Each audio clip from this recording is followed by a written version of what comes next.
It was a night of blood and violence that nobody saw coming. Tim Tszyu, an undefeated young prospect who many believed might be the future of the division, was set to face Keith Thurman. The veteran Thurman's name would have been a massive boost to Tim's notoriety, but alas, it was not meant to be. 2 weeks before the fight, Thurman suffered an injury in training that would leave him unable to compete in his first fight in over 2 years. His replacement was a young and hungry, towering inferno, Sebastian Fundora. This already posed all sorts of problems beforehand, as Tszyu went from preparing for a 5'7" orthodox opponent to a 6'6" southpaw opponent 2 weeks out from the fight. Tszyu seemed confident going into the fight, and seemed quite dominant in the first 2 rounds. But toward the end of round 2, disaster struck as Tszyu missed an attempted counterpunch and lunged headfirst into the left elbow of Fundora that he had guarding his body. There didn't seem to be much in the clash at first, but as Tszyu looked up, it was evident he knew something had happened, and it was a devastating gash that left Tszyu's face and vision constantly drenched in blood.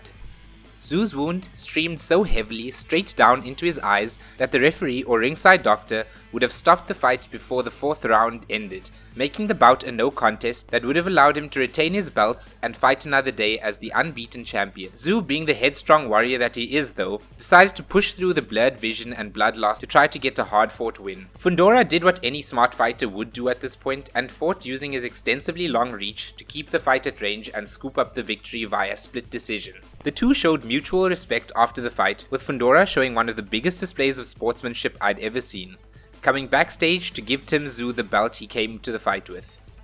Hopefully we get to see these two gladiators run it back again for the belts. Meanwhile, the co-main event was far more of a one-sided onslaught when Pitbull Cruz took on Rolly Romero in Cruz's debut at the weight.